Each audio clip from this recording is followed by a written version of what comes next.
Meu amigo, o clima esquentou de vez no futebol brasileiro. A presidente do Palmeiras, Leila Pereira, simplesmente perdeu a cabeça e deu mais um daqueles ataques de fúria que já viraram marca registrada. E eu vou te contar tudo o que rolou nessa história, mas segura aí, porque antes a gente precisa falar do Mengão, que tá a 1000 por hora nos bastidores para resolver um verdadeiro quebra-cabeça e ter o time completo no clássico contra o Fluminense. O Flamengo montou uma verdadeira operação de guerra para trazer de volta os gringos que estão servindo as suas seleções, e o plano é ousado: fretar um jato exclusivo para trazer todo mundo direto dos Estados Unidos para chegar no Rio de Janeiro na manhã de quarta-feira, descansar um pouquinho e já ir pro jogo à noite. É o tipo de esforço que mostra o quanto o clube está determinado a brigar pela liderança do Campeonato Brasileiro e seguir firme na busca pelos títulos que ainda estão em jogo. Dos 7 jogadores convocados, 2 são brasileiros e já estão com a seleção, mas o grande problema são os outros 5, os uruguaios, o equatoriano e o colombiano, que estão lá fora disputando amistosos e compromissos das suas seleções.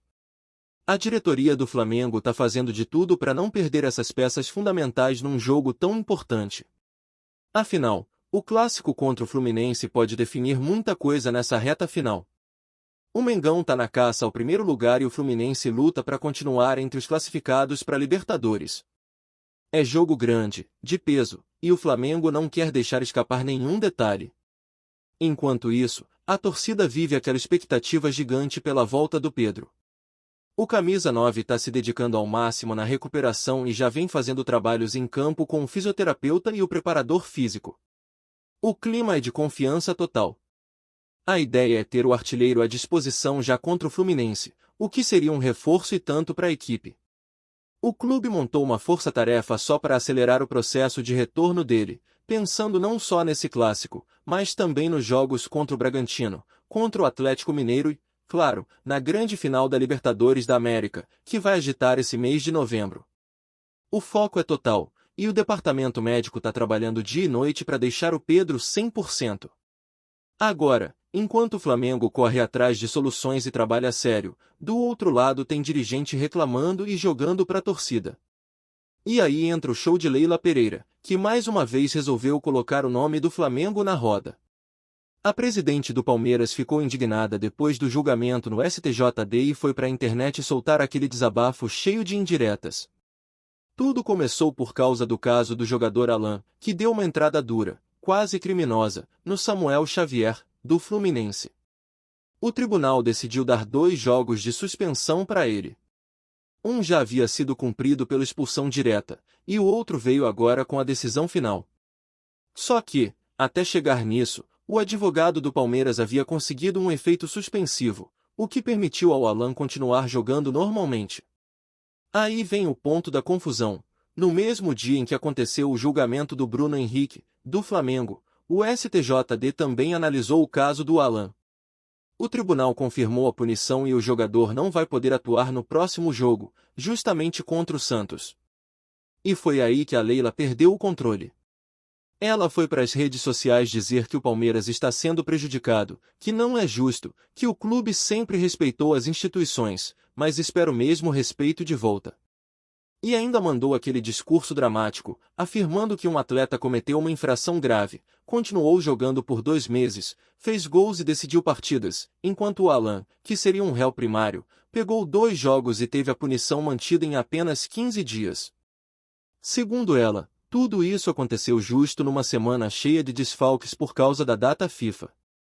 A Leila falou que o Palmeiras não quer ser beneficiado, mas também não aceita ser prejudicado, e pediu que o STJD tenha equilíbrio nas decisões para não influenciar no resultado de um dos campeonatos mais disputados dos últimos tempos. Bonito no discurso, né?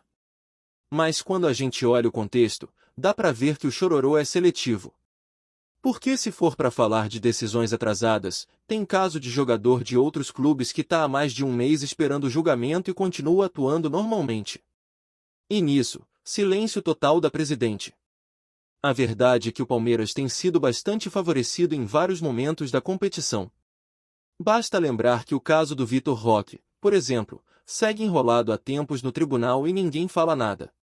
O atacante pode pegar até 10 jogos de suspensão por uma atitude irresponsável numa partida contra o São Paulo, mas até agora o julgamento simplesmente não aconteceu. Então, se é para cobrar justiça e coerência, tem que ser para todo mundo, e não só quando o assunto é o Flamengo. Essa mania de sempre colocar o Flamengo como vilão da história já cansou. Toda vez que acontece alguma coisa, lá vem a Leila jogar indireta, tentar colocar o clube carioca no meio da polêmica, como se o problema fosse sempre o Mengão. Mas o Flamengo não deixou barato, não. O clube reagiu de forma firme e lançou uma nota oficial que virou assunto em todo o país. O tema era o fair play financeiro, mas dentro da nota o Flamengo aproveitou para dar algumas cutucadas bem diretas. Um dos pontos que mais chamou a atenção foi a crítica aos gramados sintéticos. Segundo o clube, esses gramados de plástico devem ser eliminados de todos os torneios profissionais, porque geram um desequilíbrio financeiro entre as equipes e ainda prejudicam a saúde dos atletas. A diferença no custo de manutenção entre um gramado natural e um sintético é enorme, e isso, segundo o Flamengo, acaba interferindo na competitividade das competições. Foi uma resposta elegante, mas ao mesmo tempo dura, mostrando que o clube não vai mais ficar calado diante de provocações e injustiças. O Flamengo vem adotando uma postura firme, de se posicionar com clareza sobre tudo que envolve o futebol brasileiro. E isso é o que precisa ser feito. Chega dessa história de ficar ouvindo críticas e fingir que nada aconteceu.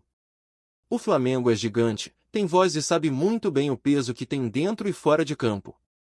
É o que a torcida sempre fala, o Flamengo é contra tudo e contra todos. Sempre foi assim, e é justamente essa mentalidade que faz o clube ser tão temido. Quando o Mengão entra em campo, não é só um time jogando, é uma nação inteira empurrando. E quando é atacado fora de campo, reage com a mesma intensidade, com argumentos, com fatos e com postura. E isso incomoda muita gente. Enquanto isso, nos bastidores, o ambiente no Ninho do Urubu é de total concentração. A comissão técnica está ajustando os detalhes para a sequência decisiva da temporada, porque o mês de novembro promete ser eletrizante. O elenco sabe que cada partida é uma final, e o foco é total. O objetivo é fechar o ano com chave de ouro, e o torcedor sente essa energia, essa confiança no ar.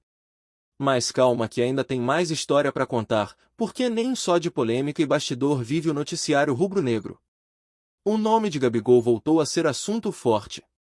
O atacante participou de um evento, trocou ideia com a galera e, como sempre, não fugiu das perguntas. Quando o assunto foi Flamengo, ele abriu o sorriso e mostrou aquele carinho de sempre pelo clube. E aí, meu amigo, quando o assunto é Gabigol, pode ter certeza que vem polêmica, vem resenha e vem emoção. O cara simplesmente não consegue passar despercebido. Onde ele vai, tem câmera ligada. Microfone por perto e torcedor querendo saber se ele vai voltar pro Flamengo. Pois é, o atacante apareceu na Kings League, aquele evento cheio de influenciadores e ex-jogadores, e mais uma vez mostrou o quanto ainda respira Flamengo. A galera começou a provocar, a fazer perguntas sobre o Mengão, e ele, daquele jeitão brincalhão e confiante, respondeu tudo. Falou do pênalti mais difícil que já cobrou na vida, lembrou daquele duelo tenso contra o Cruzeiro no primeiro turno, quando o jogo estava empatado em 1-1 e ele teve a responsabilidade de bater o pênalti que poderia definir a partida. Disse que aquele foi um dos momentos mais desafiadores da carreira, porque sabia que todo mundo estava olhando, sabia do peso da camisa e da expectativa da torcida. Mesmo vestindo outra camisa, o coração do Gabigol parece continuar rubro-negro. Durante o papo, perguntaram para ele quem ele acha que vai levar os principais títulos do futebol brasileiro, e ele respondeu sem pestanejar. Disse que o Flamengo vai conquistar a Libertadores, que o Santos vai escapar do rebaixamento e que o Cruzeiro, onde ele está jogando agora, tem tudo para levar a Copa do Brasil. Foi aquele momento de descontração, mas é claro que o torcedor do Flamengo ficou de orelha em pé quando ouviu ele dizer, com firmeza, que o Mengão ainda está vivo na briga pelo Campeonato Brasileiro. Ele falou que o time está na disputa, que ainda dá para chegar e que não tem nada decidido. Aí, como sempre, veio a pergunta inevitável, entre Flamengo e Palmeiras, quem vai ser campeão brasileiro? E ele respondeu no ato, Flamengo. Nem pensou duas vezes. Foi direto, sem hesitar. E isso incendiou a torcida. A internet veio abaixo, com rubro-negros compartilhando o trecho da entrevista e relembrando os tempos em que Gabigol decidia jogos e fazia história com a camisa 9. É aquele tipo de declaração que reacende o debate sobre o futuro do jogador e faz o torcedor sonhar. Nos bastidores, o que se comenta é que o ciclo do Gabigol no Cruzeiro pode estar chegando ao fim. Existe, sim, uma movimentação nos bastidores do futebol brasileiro, e muita gente acredita que ele pode voltar ao Rio de Janeiro no ano que vem. O contrato dele ainda tem validade, mas o próprio atleta não esconde que sente saudade do clima do Flamengo, do carinho da torcida e da energia do Maracanã. É como se, em cada resposta dele, ficasse claro que aquele vínculo emocional nunca foi rompido. E convenhamos, Gabigol e Flamengo parecem feitos um pro outro. A história dos dois é marcada por títulos, gols decisivos e momentos eternos.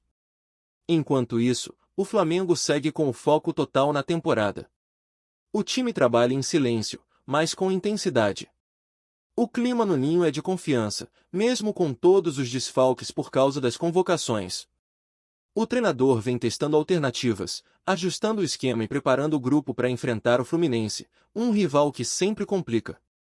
É clássico, é pressão, e todo mundo sabe que o resultado pode influenciar diretamente no rumo do campeonato. O torcedor quer ver raça, quer ver entrega e acredita que, com os reforços voltando, o Flamengo vai com força máxima para cima do adversário. E o Pedro é uma das grandes esperanças. A recuperação dele está evoluindo bem, e o atacante vem se esforçando para voltar logo. Ele sabe que esse momento é decisivo, sabe o peso que carrega e quer estar junto com o time nessa reta final. As imagens dos treinos mostram um jogador concentrado, motivado, querendo ajudar. E isso empolga demais o torcedor, que já imagina o camisa 9 voltando a marcar gols importantes e comandar o ataque rubro-negro. Mas, claro, o que domina as conversas entre os torcedores é o que acontece fora de campo também.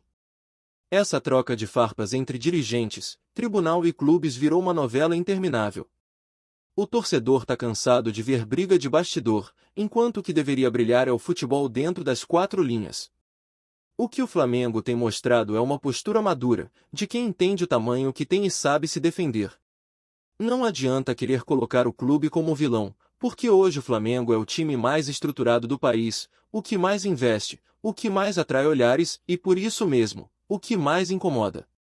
E tem mais, essa história dos gramados sintéticos ainda vai render discussão. O Flamengo não jogou indireta, jogou a real. A diferença entre jogar em campo natural e campo sintético é grande, e isso realmente influencia o desempenho e até a saúde dos atletas. A nota oficial foi firme, pedindo que os gramados artificiais sejam banidos dos torneios profissionais e defendendo um padrão mais justo entre os clubes. O clube carioca argumenta que a manutenção dos gramados naturais é muito mais cara e trabalhosa, o que acaba afetando o equilíbrio financeiro e o espírito de igualdade que o fair play financeiro deveria garantir. Foi um posicionamento corajoso e técnico, mostrando que o Flamengo não está ali só para reclamar, mas para propor soluções. Nos bastidores da CBF, o comentário é que o clube rubro-negro vem sendo uma das vozes mais ativas nas discussões sobre o futuro do futebol brasileiro. A diretoria entende que, se o esporte quer evoluir, precisa de transparência e de regras iguais para todo mundo. É por isso que o Flamengo vem se posicionando com tanta firmeza. O clube quer um futebol mais profissional, com decisões coerentes, sem favorecimento e sem jeitinho. E esse tipo de atitude acaba refletindo dentro de campo também, porque o elenco sente que a instituição está sendo bem representada fora dele. Tá curtindo o vídeo? Então deixa aquele like maroto, comenta aí o que tu tá achando e compartilha com os parceiros de arquibancada. Bora fortalecer o Central Rubro-Negro, rapaziada. Zico perdeu a paciência, e desta vez não segurou nada. O ídolo do Flamengo abriu o coração e disse aquilo que muitos torcedores e comentaristas só ousam sussurrar nos bastidores, que algo dentro do clube não vai bem.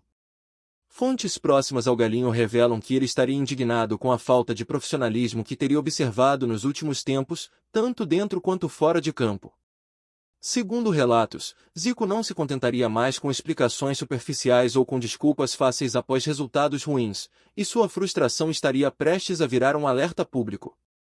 Nos corredores do Ninho do Urubu, comenta-se que o ex-jogador se sentiu cansado de ver decisões administrativas e estratégias de jogo que, na visão dele, não condizem com a grandeza do Flamengo.